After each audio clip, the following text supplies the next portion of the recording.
এইখন লোৱা মোৰ শেষ চিঠি। কিয়? কাৰণ আমাৰ ঘৰতো মোবাইল এটা ল'লে। আজিৰ পৰা আমি মোবাইলত কথা পাতিব পাৰিম।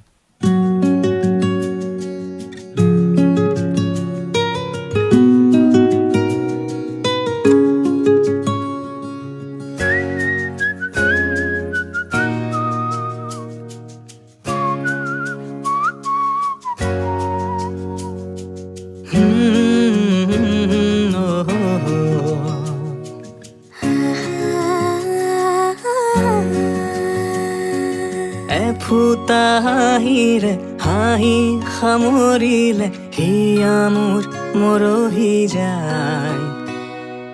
আজৰি পৰতে কথাবোৰ গাঁঠিলো পাহৰো তোমাকে পাই। মৰম কি এনেকুৱাই, মৰম কি এনে